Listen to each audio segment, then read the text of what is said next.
canyon, that's where I long to be, with my three good companions, just my rifle, pony and me.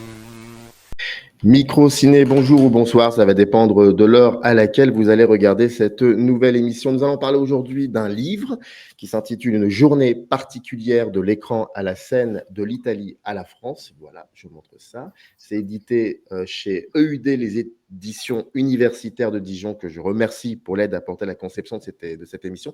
C'est un ouvrage collectif, Une journée particulière, c'est le film d'Ettore Scola, 77, si je ne me trompe pas, avec Sophia Loren et Marcello Mastroianni, entre autres. Et c'est un ouvrage collectif qui est dirigé donc par deux personnes, Diane Bracco et Arnaud Duprat, qui sont là. Arnaud, vous le connaissez, il est déjà venu sur la chaîne et qui sont venus pour nous parler du livre. Ça a été un peu compliqué, mais on est toujours, bien sûr de ma faute, comme d'habitude, mais ils sont là. Je suis très content, d'autant plus que c'est un film important aussi dans mon histoire personnelle du cinéma. Donc voilà. Et je ne sais pas pourquoi j'ai toujours regardé, revu, pardonnez-moi cette parenthèse un peu subjective, mais c'est un film que j'aime souvent revoir en été. Je ne peux pas vous expliquer pour quelle raison, c'est comme ça. Voilà, donc première question, comment allez-vous? Très bien. Très bien également. Très heureuse de vous rencontrer à cette occasion, de retrouver Arnaud pour parler de ce livre collectif et de ce film magnifique qui m'a aussi personnellement marqué lorsque je l'ai découvert. Et ravie qu'on puisse aussi parler de la pièce qui en a été tirée, mise en scène par Lilo Bor.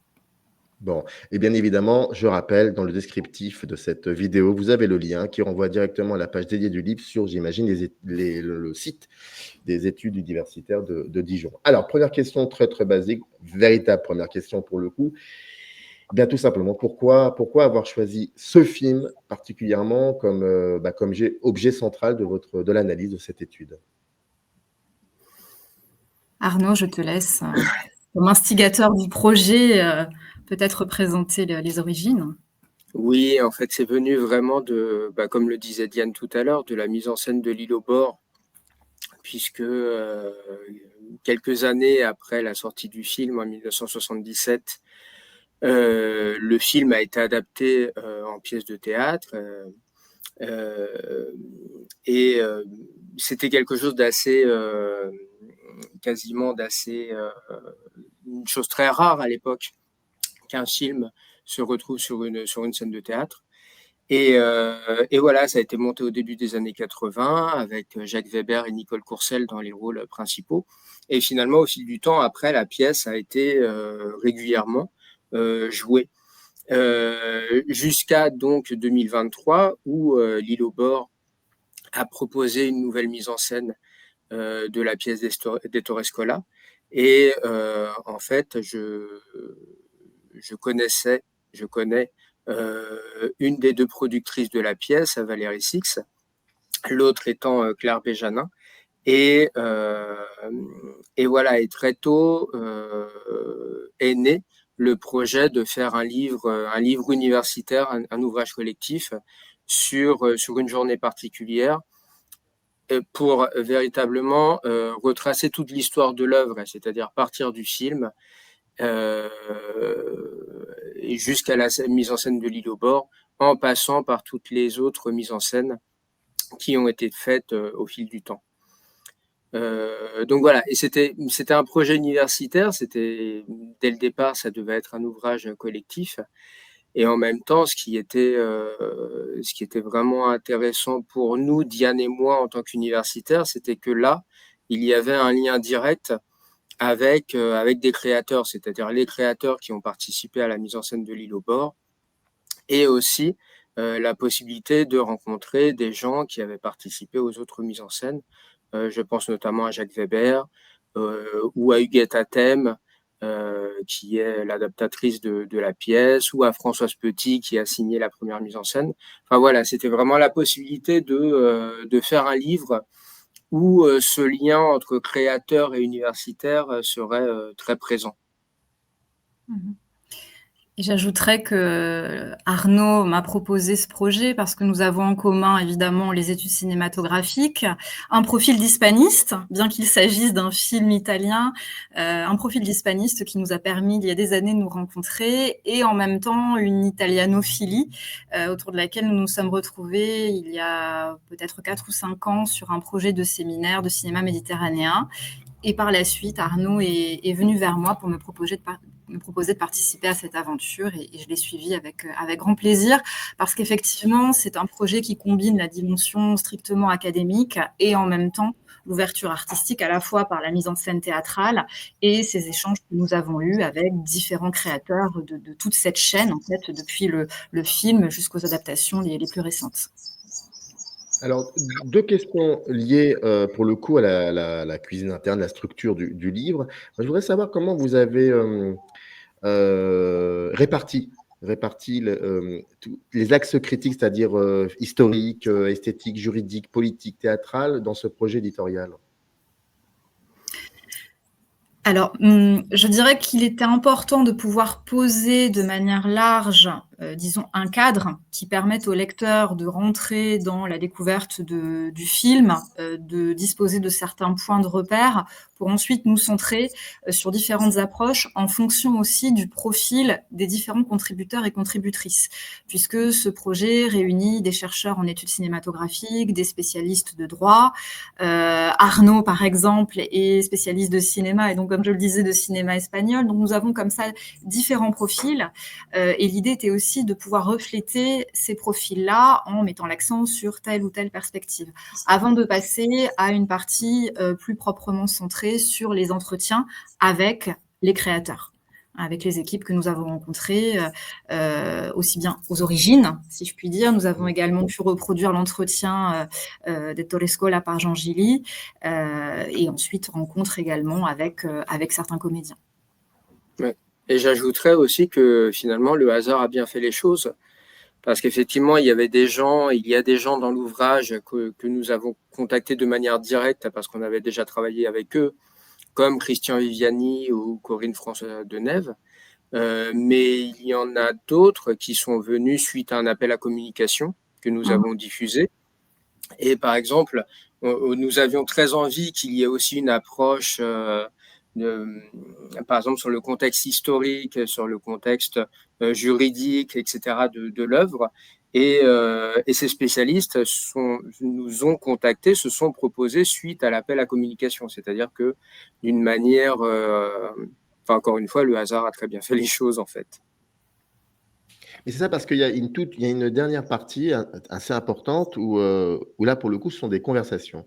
Donc, soit avec Hector Escola ou soit, par exemple, avec Roche Dizem, Laetitia Casta, etc. Et c'est intéressant de savoir comment cette grosse partie s'inscrit dans cette dynamique éditoriale. Comment on fait pour la penser? Je l'ai prévenu, hein, c'est la cuisine interne, mais moi, j'aime beaucoup ça aussi. Donc, comment on fait pour penser cette partie-là, ces conversations dans la dynamique de l'étude? Je pense que, alors je sais pas, peut-être que Diane aura d'autres éléments à apporter. Disons la mise en scène le livre, elle s'est fait vraiment en parallèle au travail de l'île au bord, c'est-à-dire le livre elle n'a pas débuté une fois que la mise en scène avait été faite. Nous avons commencé avant les premières représentations, et c'est vrai que c'est toujours un peu. Bien évidemment, il fallait que cette mise en scène soit présente dans le livre, et en même temps, c'est toujours un peu compliqué d'avoir un recul, d'avoir le recul nécessaire pour bien analyser une œuvre qui est en cours de création. Et donc, dans le livre, il y a un article de Pierre Lesquelen, qui est spécialiste d'études théâtrales sur le travail de l'île au bord, mais je pense qu'il nous semblait que c'était peut-être plus pertinent, en raison du moment où ça se faisait, de faire intervenir directement les créateurs pour parler de cette mise en scène. Voilà. En plus du fait que, concrètement, nous les avions tous sous la main. Donc, c'était la possibilité de laisser un témoignage pour plus tard aussi. C'est-à-dire que de la même façon que l'entretien de Jean Gilly avec Ettore Scola est très précieux, comme l'a dit Diane tout à l'heure, parce que évidemment Ettore Scola n'est plus là pour témoigner. Voilà, là, nous avions tout le monde sous la main, donc ça nous semblait important que leur voix soit présente dans l'ouvrage. Oui, il nous semble aussi que l'intérêt de ce type d'approche, c'est de croiser les regards académiques, scientifiques, universitaires avec des regards, disons, praticiens, ce qui apporte une dimension, une richesse supplémentaire à l'ouvrage. On peut parfois, dans des publications strictement universitaires, le lecteur qui n'est pas peut-être habitué à ces codes, à ce monde-là, peut se dire que c'est une pensée peut-être parfois un peu hors sol, très théorique. Or, ces entretiens viennent apporter une dimension très concrète, peut-être donnent plus de sens ou viennent résonner avec les démonstrations des contributeurs et des contributrices.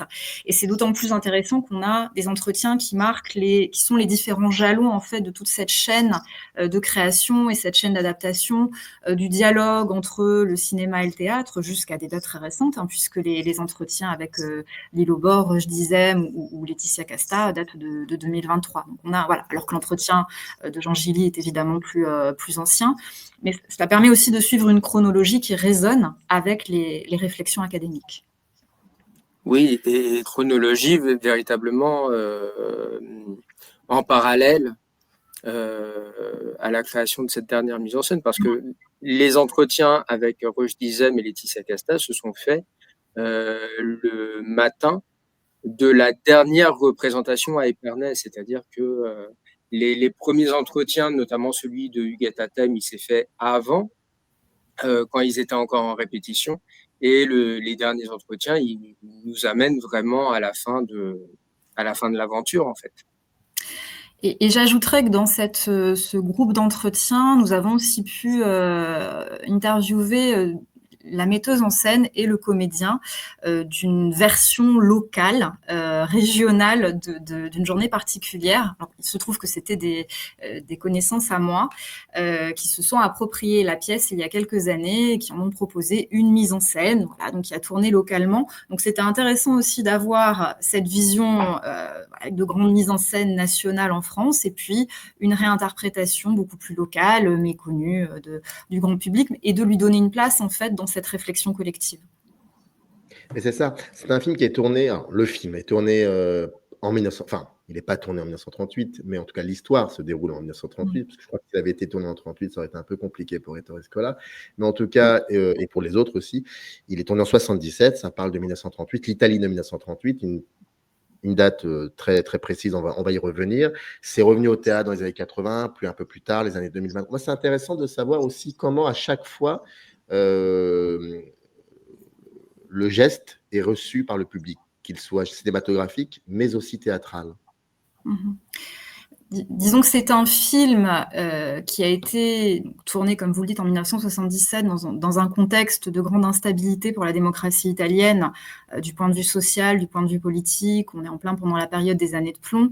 Et donc, il cherchait à créer une résonance particulière avec le contexte de cette époque et faire réfléchir le public ou une partie du public sur possibilité d'une résurgence fasciste. Et finalement, cet avertissement ou cette mise en garde, elle s'actualise dans les contextes ultérieurs, elle s'actualise de nos jours avec la mise en scène de Lilo Bor qui tient un discours similaire. Dans l'entretien que nous avons mené, elle a dit qu'elle tenait effectivement à mettre en lumière ce danger de la résurgence fasciste dans nos sociétés, France, chez nos voisins européens, de manière plus large dans le monde occidental. Donc c'est intéressant de voir que finalement, les leviers sont assez similaires dans des contextes qui sont pourtant des contextes sociaux, des contextes nationaux, des contextes politiques qui sont très différents. Donc c'était aussi ce processus-là qui nous intéressait, cette mise à jour en fait du discours qui continue de faire sens et qui fait plus que jamais sens en 2023, 2024, 2025. Non, mais c'est intéressant parce que j'allais vous poser la question en fait par rapport à ça. J'allais vous demander, le livre arrive à un moment où il y a une montée des extrêmes, comme vous venez de l'évoquer, de manière actuellement, et ça me rappelle l'une des dernières scènes du film. Je n'ai jamais eu la chance de voir la pièce de théâtre, donc l'une des dernières scènes du film Et j'allais vous demander, est-ce qu'il y a une forme d'alerte politique contemporaine? Est-ce que pas forcément tout le film, est-ce que cette scène finale du film a encore des résonances avec aujourd'hui? Mais je pense que vous y avez plus ou moins répondu à ma question. Si je vous posais cette question très basique, j'aimerais bien vous entendre avec vos propres mots. De quoi ça parle, ce film? Alors, qui commence? Alors, je veux bien une journée particulière, à plein d'égards. Une journée particulière pour l'Italie fasciste, qui reçoit la visite d'Hitler. Une journée particulière pour 2 individus marginalisés. Une femme au foyer, asservie par son mari, asservie par un système autoritaire que recrée à micro-échelle la cellule familiale. Et une femme au foyer qui va rencontrer un autre marginal, un autre sujet marginalisé, qui est cet intellectuel banni de la radio en raison de son homosexualité. Et une journée particulière parce qu'ils se rencontrent une unique fois et entre eux va naître une relation éphémère qui va les transformer profondément. Oui, j'ajouterais, oui, cette journée va les transformer et va les faire grandir d'une certaine façon. C'est-à-dire que lui, il est marginalisé et il est victime du système. Et dès le départ, il a conscience d'être victime du système. Or que, et c'est la grande différence avec elle, puisque elle, c'est une épouse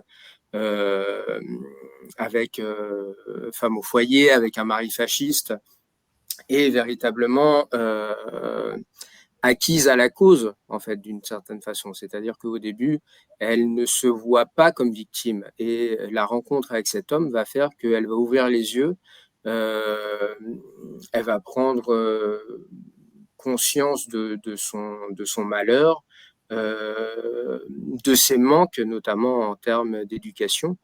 Et évidemment, à la fin de la journée, on ne sait pas du tout ce qui va lui arriver à cette femme, mais au moins, on sait qu'elle a pris conscience de ce qui lui est arrivé, de ce qui lui arrive, et de ce qui pourrait aussi lui arriver dans un futur proche.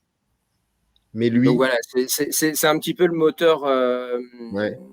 de la dramaturgie de la pièce, c'est-à-dire que effectivement, ce sont 2 personnes qui vont qui vont finir cette journée totalement bouleversées et totalement transformées. Mais lui, par exemple, lui, en la rencontrant, en passant cette journée avec elle, il va prendre conscience de quoi exactement? Parce que alors donc c'est Antonietta qui est jouée par Sophia Loren, et il y a aussi Gabriel Legge, donc qui est joué par Marcello Mastroianni. Mais lui, il va prendre conscience de quoi à l'issue de cette journée? Il renonce à son élan suicidaire. C'est grâce à la rencontre avec Antonietta par le biais du Ménat qu'il renonce à son élan suicidaire et finalement qu'il accepte son sort. Alors, l'émancipation, avec plein de guillemets, peut-être plus flagrante dans le cas d'Antonietta qui découvre la possibilité, une porte ouverte peut-être vers l'instruction, vers un espace à soi. Dans le cas de, je ne sais, corrige-moi Arnaud, hein, si tu vois les choses de manière différente. Ouais. Il me semble qu'elle le sauve de cette manière-là et elle lui offre la possibilité d'une relation qui échappe au carcan du régime et qui échappe au carcan aussi de la relation hétéronormée imposée par le régime fasciste. Alors lui, il est homosexuel.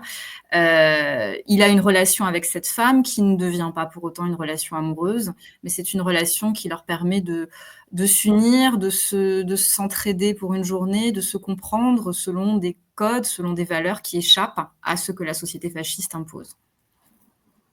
Oui, et j'ajouterais aussi que quand il la rencontre, sur le moment, il est un peu méprisant avec elle.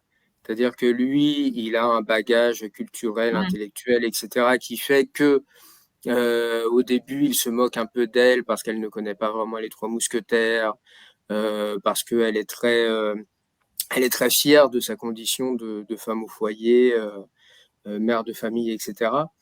Et finalement, il apprend à la connaître et donc il revient sur ses préjugés.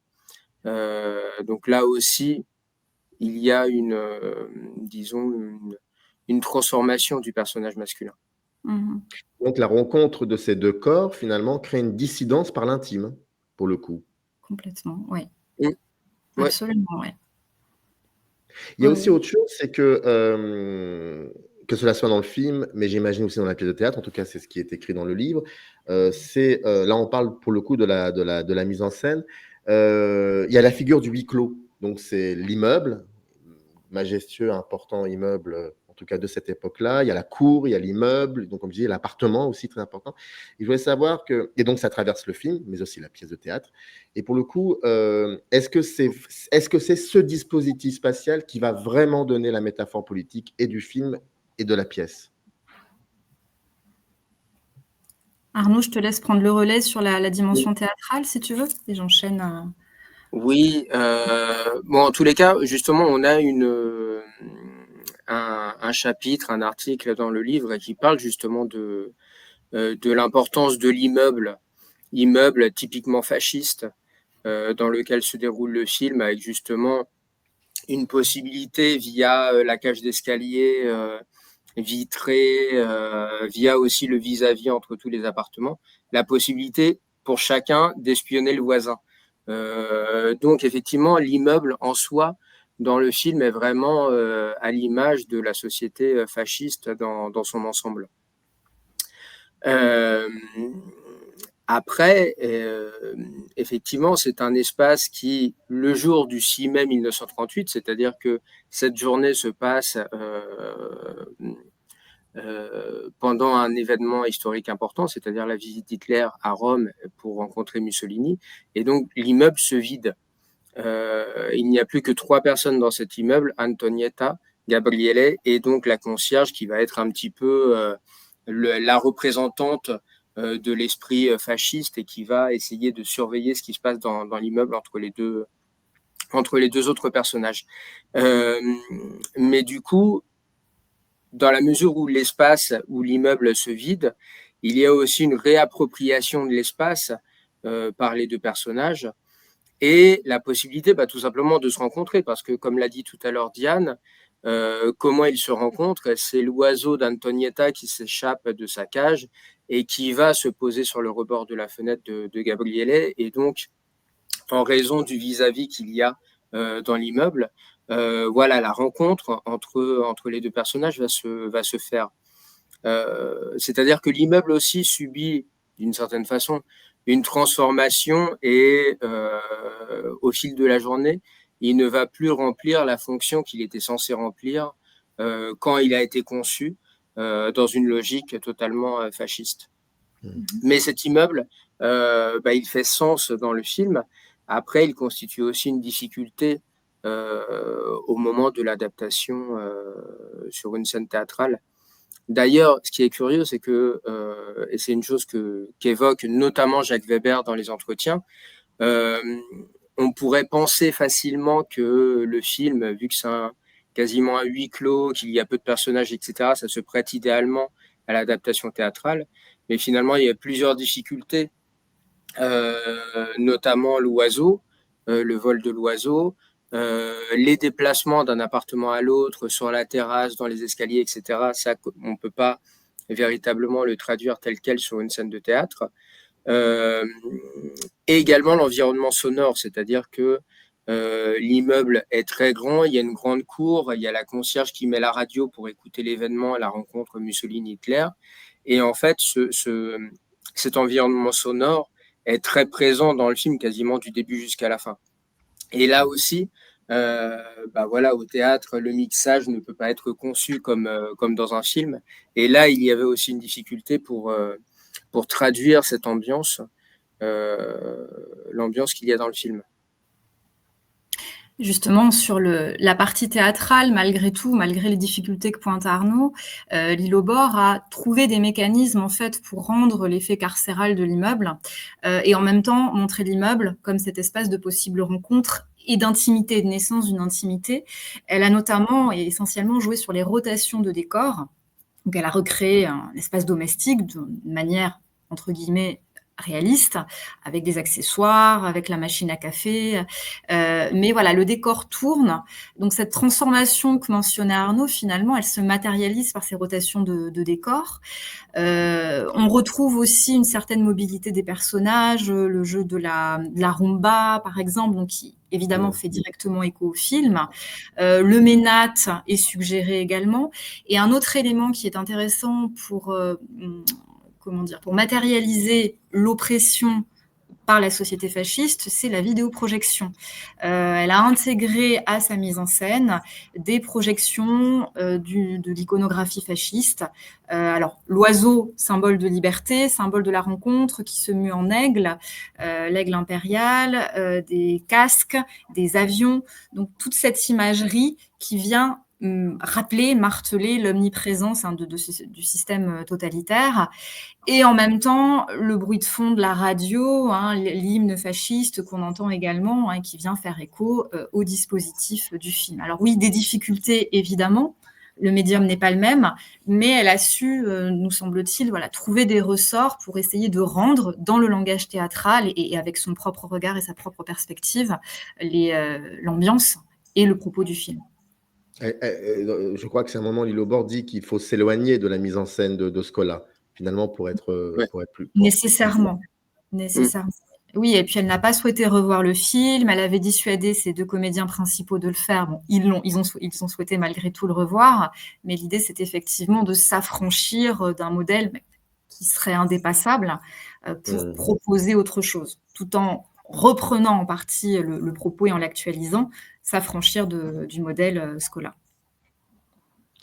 Il y a dans le chapitre les acteurs de Scola, c'est la page, à partir de la page 69, l'acteur cerné, la preuve à l'épreuve dans une journée particulière, c'est Élodie Haché, qui parle à un moment de l'acteur cerné par le cadre.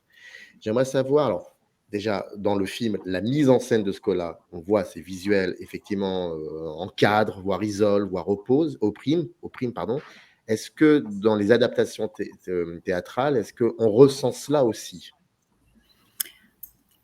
Je dirais qu'on le ressent par le biais des dispositifs que l'on vient d'évoquer, la manière dont Lilo Bord traduit cette omniprésence du contrôle. En fait, c'est une société du contrôle, par l'image, par le son, par la présence aussi de la concierge, qui est récupérée et intégrée à la mise en scène de Lilo Bord. Donc oui, on ressent cette oppression-là. On le ressent aussi par la fin, le dénouement de la pièce qui est beaucoup plus violente et percutante que dans le film. Et en même temps, je dirais que la valse des personnages s'efforce de traduire cette tentative de libération, d'émancipation qu'on évoquait tout à l'heure.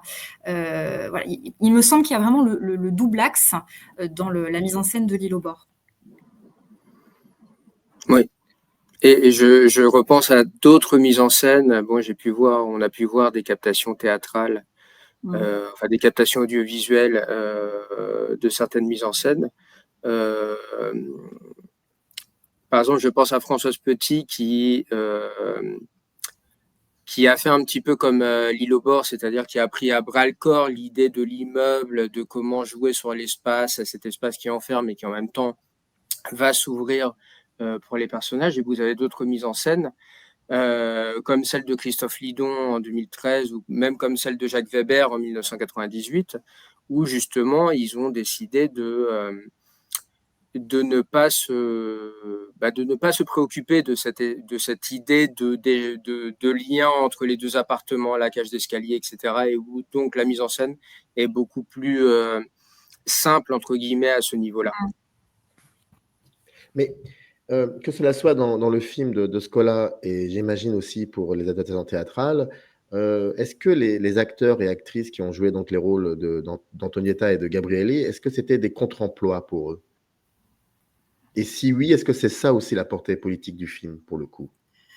Alors, dans le cadre, je disais, c'est en tout cas les propos que nous tenait Lilo Bord, il incarne couramment une masculinité virile, dans un certain sens du terme, assez froide, assez écrasante. Et justement, il me semble, en tout cas dans la manière dont elle revenait sur la jeunesse de la pièce et la manière dont les acteurs se sont emparés de leur rôle, elle a été cherchée, notamment par le biais d'exercices d'improvisation, une tendresse enfouie chez Roche Dizem, mais qu'il a ensuite exploité pour construire ce personnage, où il me semble que oui, on peut parler d'une certaine forme de contre-emploi.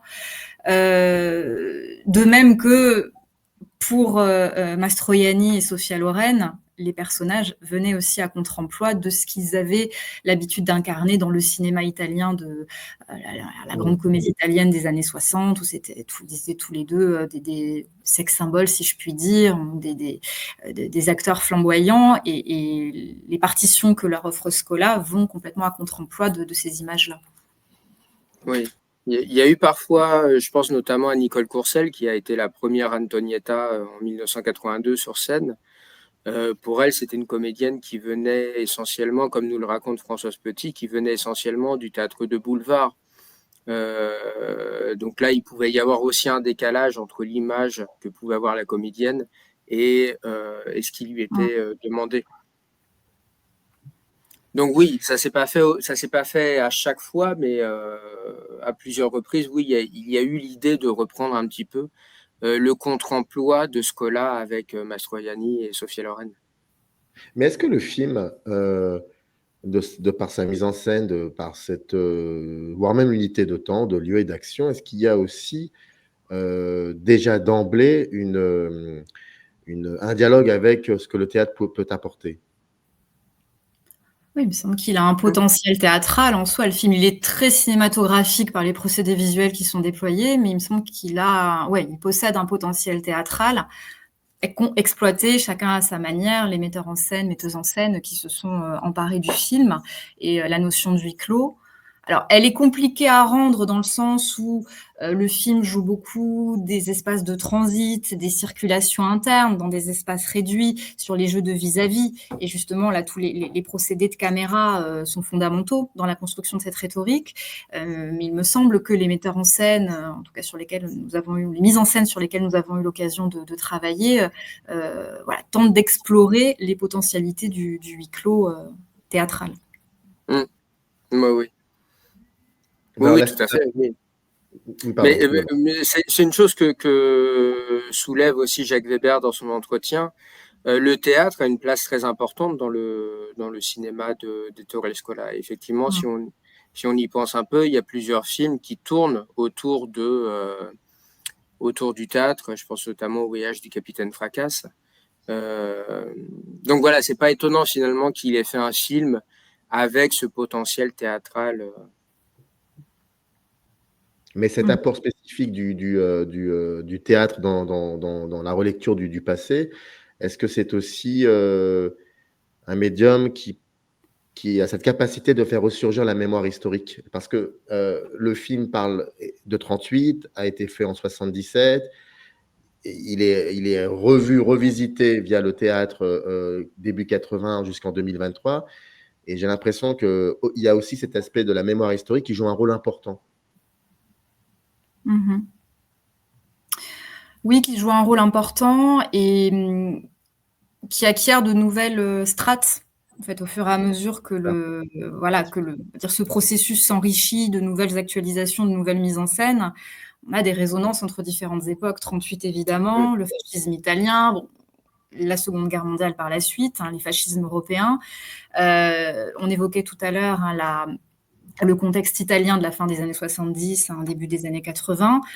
Aujourd'hui, évidemment, encore une fois, cela fait particulièrement sens.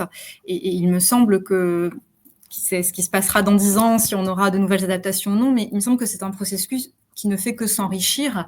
Et là, en l'occurrence, avec les procédés que mobilise Lilo Bord dans sa mise en scène, elle donne corps, véritablement, elle matérialise ce passé historique, et elle invite explicitement à la réflexion sur ce passé historique, à la mise en perspective. Et une anecdote pour illustrer ce propos, elle disait qu'elle avait eu l'occasion de rencontrer des jeunes gens à la sortie de la pièce qui étaient très surpris en fait qu'on puisse à l'époque être déporté pour homosexualité. La notion de déportation était associée à celle de génocide, et donc de parvenir en fait à faire réfléchir de jeunes adultes ou de grands adolescents sur cette notion-là montre que la réflexion motivée par la représentation du passé fasciste, une certaine mémoire historique, fait écho avec le présent et fait réfléchir des spectateurs du présent. Oui, de toute façon, la mémoire, elle est fatalement présente puisque la pièce raconte un fait du passé un événement historique du passé. Et en plus, il y a la mémoire du film derrière tout ça, c'est-à-dire que la mémoire, elle est présente à deux niveaux. Après, ce qui évolue, effectivement, comme le dit Diane, ce sont les échos que peut avoir la pièce dans le présent des spectateurs. Et ça, effectivement, au fil du temps, ça évolue. Je repense notamment à l'entretien de Françoise Petit qui raconte que pour elle, en 82, voilà, la rencontre Mussolini-Hitler et la menace du fascisme, eux, à ce moment-là, au début des années 80, au début des années Mitterrand, ils voyaient ça comme un événement historique, en fait, comme quelque chose du passé. Elle ne le voyait pas, enfin, il ne le voyait pas du tout comme peut le voir Lilo Bord aujourd'hui avec ses comédiens, c'est-à-dire dans le contexte actuel qu'on a déjà évoqué tout à l'heure, avec effectivement un retour du fascisme, en tous les cas de la pensée fasciste. Et donc, est-ce que le personnage de Gabriele et d'Antonietta peut aussi évoluer, je parle du regard sur ces personnages, au gré des différentes adaptations théâtrales? Est-ce qu'il y a quelque chose qui change et que l'on ne trouve pas forcément dans le film de Scola?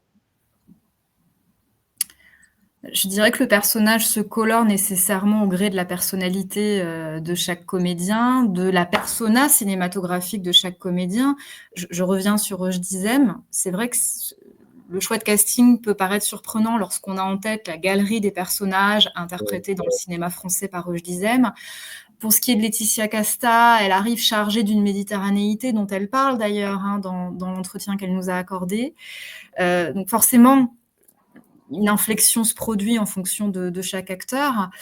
Il me semble, alors ça c'est ma lecture de spectatrice de la pièce de Lilo Bord, j'ai été particulièrement sensible à l'interprétation de Roche Dizem dans le sens d'une déconstruction d'une certaine virilité ou d'une certaine image virile qu'on lui associe, parce que ce sont des sujets d'actualité dans le débat public, dans le discours médiatique. Aujourd'hui, on parle beaucoup de déconstruction du masculin, d'une certaine vision du masculin. Et en 2025, en 2023 au moment de la pièce, voilà, ce sont des débats particulièrement présents et je l'ai aussi perçu de cette manière-là en tant que spectatrice, en tant que femme. Voilà, c'est ma lecture, qui n'était peut-être pas forcément celle du public italien ou du public français de 1977, devant le personnage de Mastroianni, qui pourtant était lui-même dans une déconstruction par rapport aux archétypes qu'il incarnait. Oui, et ça me fait penser aussi à l'entretien de Laetitia Casta qui dit que aujourd'hui, enfin en 2023, elle ne pouvait pas jouer Antonietta comme Sophia Loren l'a joué en 77 parce que le contexte, encore une fois, n'est plus le même, c'est-à-dire que cette passivité ou cette mélancolie qu'il y a dans le personnage, dans l'interprétation de Sophia Loren en 77, aujourd'hui, elle serait moins compréhensible dans un contexte où il y a encore beaucoup à faire pour améliorer la situation des femmes, mais où en même temps il y a une prise de conscience et il y a une démarche combative de la part des femmes qu'il n'y avait pas encore, ou en tous les cas pas avec la même amplitude, en 77. Par Donc exemple, oui, encore une fois, forcément le contexte fatalement va nourrir la réception de la pièce et également l'interprétation de la pièce. Toujours été très très mal à l'aise avec le troisième personnage dans le film de Torres Scola, le personnage de la concierge. Je vais essayer d'utiliser des mots qui sont... Enfin, j'ai toujours trouvé que la manière qu'a Scola de la montrer, donc c'est-à-dire quelqu'un qui est, pardonnez-moi cette expression, qui a un physique plutôt ingrat, et ça m'a toujours un peu mis mal à l'aise, et en même temps, on comprend ce qu'elle représente, voilà, ce qu'elle symbolise. Dans les adaptations théâtrales, est-ce que cette particularité change ou c'est toujours la même chose? Dans la version de Lilo Bord, non. C'est-à-dire que voilà, ils n'ont pas joué sur Enfin, concrètement, le personnage de Scola, ça fait penser un petit peu à son film Affreux, sale et méchant. Enfin, il y a vraiment ce côté monstrueux, presque comique finalement.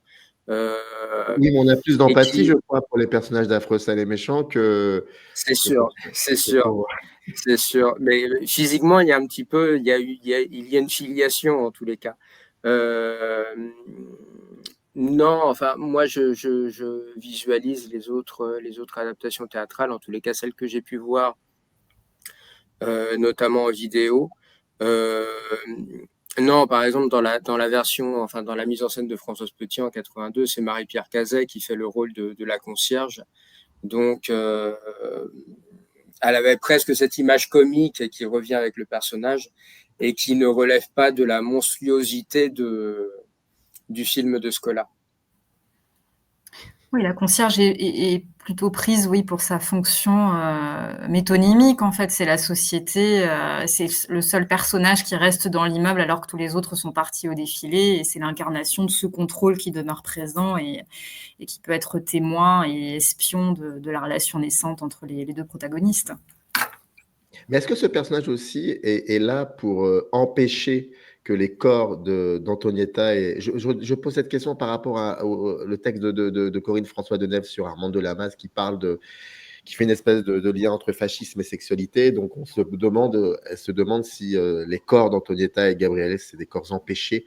Et est-ce que, pour des raisons que nous imaginons, et est-ce que ce personnage de la concierge fait partie aussi de cette configuration pour empêcher ces corps? Parce que autant Antonietta a, je pense, ressent quelque chose de très fort. D'ailleurs, il y a une scène dans le film où ils sont... Et puis on comprend que du côté de Gabriele, c'est un peu plus compliqué. Mais est-ce qu'il y a ce rapport aux corps empêchés, la concierge fait partie de cet élément-là aussi, de cette structure-là?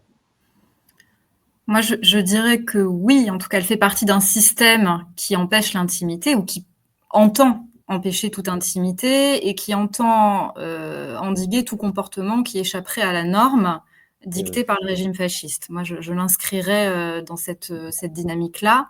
Malgré tout, elle n'y arrive pas complètement puisque cet immeuble carcéral devient en même temps le lieu d'une possible sociabilité, d'une rencontre qui va justement, vous le disiez précédemment, jouer de l'intime pour créer une dissidence au sein du système et à l'intérieur du système que représente l'immeuble. Donc, elle n'y parvient pas complètement. Oui, et je pense que c'est l'intimité au sens large et qu'elle veut empêcher entre les deux personnages, en fait. Je pense qu'elle craint surtout une contamination idéologique euh, d'Antonietta par rapport à Gabriele, puisque bon, on comprend qu'elle a compris que Gabriele pouvait être homosexuelle. Elle sait que Antonietta, elle est mariée, etc. Donc à la limite, elle pourrait contrôler Antonietta si Antonietta se trouvait face à un homme avec une réputation de séducteur. Là, je pense que vraiment son obsession, c'est la contamination, surtout empêcher qu'une bonne mère de famille et qu'une bonne femme au foyer soit contaminée par des idées qui sont à ses yeux répugnantes. Comment vous pouvez expliquer que ce film a souvent été adapté au théâtre et qu'il y ait eu très peu de remakes cinématographiques de ce film? Que finalement, que ça a été réapproprié pleinement, totalement, partiellement par le théâtre. À titre personnel, je me demande dans quelle mesure les cinéastes finalement ne prennent pas peur, ne craignent pas d'être comparés à Scola ou de se mesurer à Scola et à ce que représente le film de Scola. Peut-être est-ce plus facile de s'affranchir de ce modèle-là en changeant de médium et en exploitant en même temps ce potentiel théâtral que présente le film pour proposer autre chose qui nécessairement va activer des comparaisons et va activer aussi la mémoire du film. C'est peut-être une manière de contourner oui, le modèle intimidant que peut représenter le film. C'est une intuition. Ouais, je partage cette intuition.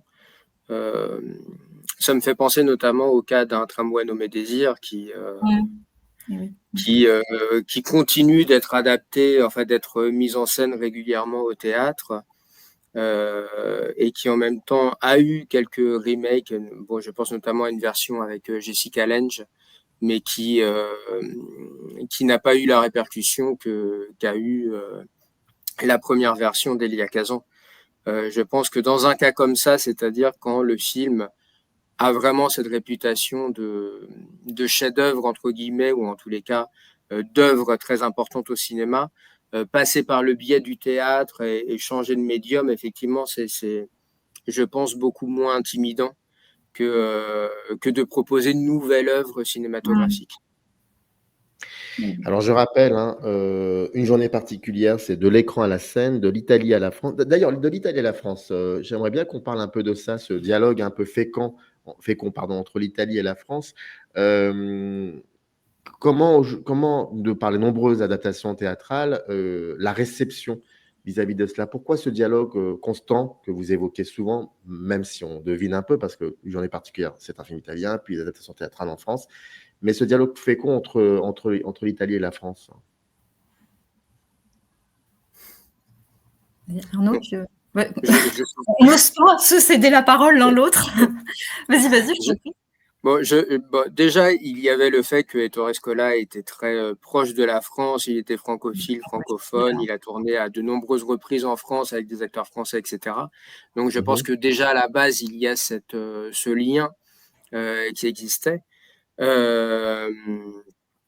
Et puis, même au-delà d'Ettore Scola, je pense que tout simplement, en tous les cas, pour les années 50, 60, 70, il y a eu un lien culturel si fort entre la France et l'Italie que je pense que ça peut expliquer le phénomène.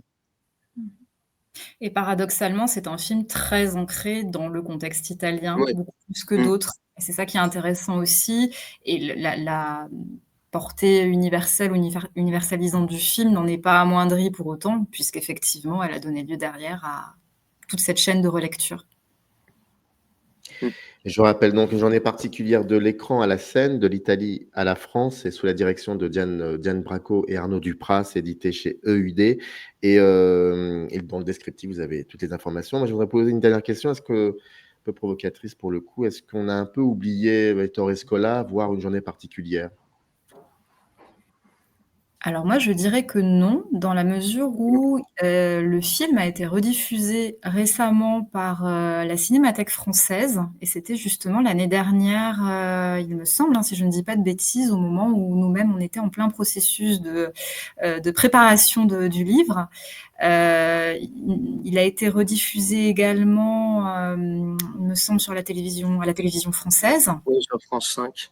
Ouais. Oui. On m'a dit récemment, alors à vérifier, que le DVD avait été réédité.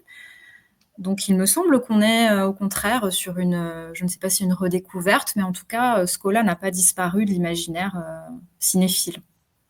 Je sais pas, Arnaud, si le film, Oui, non, je n'ajoute rien parce que je pense qu'il n'y a rien je voyais rien à ajouter. Non, je pense que le film n'est pas. Alors après, ça dépend aussi de quel public on parle, de quel.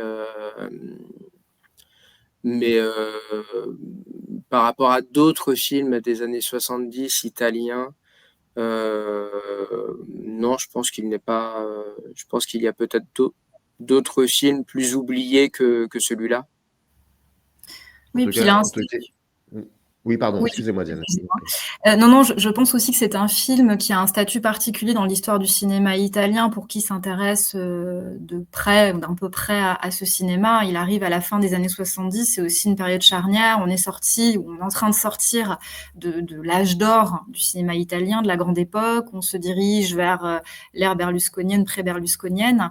Et c'est l'un des derniers grands chefs-d'œuvre de cette époque, avec les deux monstres sacrés qu'on connaît, et encore une fois, qui jouent des rôles à contre-emploi de ce qu'ils ont pu jouer auparavant. Donc le film, il a aussi ce statut-là dans le paysage cinématographique italien de l'époque. Ouais. Je crois qu'il est marquant aussi pour cette raison-là. Mais pour autant, je pense qu'il ne faut pas baisser les bras forcément. Je pense qu'il faut toujours apprendre, il faut toujours faire connaître les choses aux gens, ne pas partir du principe que les gens connaissent forcément tous les classiques, etc. Et même si c'est un grand classique, effectivement, il faut toujours être vigilant et faire en sorte que les gens continuent de voir ces films-là. D'ailleurs, je suis désolé, je vais faire une parenthèse qui va peut-être vous déstabiliser, mais ça me rappelle, enfin non, ça me rappelle pas, j'étais pas contemporain, mais maintenant avec les replays, ce discours de Pierre Desproges lors le fameux tribunal des flagrants délires, si je me trompe pas, ils avaient Jean-Marie Le Pen en face de lui, et il avait posé la fameuse question, est-ce qu'on peut rire de tout, et avec n'importe qui, et à un moment, il prend comme exemple la séquence, je crois, où Sophia Loren dit à Martino Mastroianni, vous êtes antifasciste. Et Mastroianni lui répond, non, c'est le fasciste qui est anti-locataire du 5e étage, parce que lui-même habite au 5e étage. Donc ça dit aussi quelque chose. Voilà, je referme cette parenthèse. C'était vraiment un plaisir, en tout cas, de parler, enfin, de vous entendre parler d'une journée particulière. Je rappelle, il y a un livre, un ouvrage collectif sous la direction de Diane Braco et Arnaud Duprat, une journée particulière de l'écran à la scène, de l'Italie à la France, c'est édité chez EUD, et vous avez toutes les informations dans le descriptif. Merci beaucoup, merci à vous. Merci à vous, Samir. Merci à vous. À bientôt. Générique. Up arrive in the canyon, that's where I long to be, with my 3 good companions, just my rifle, pony and me.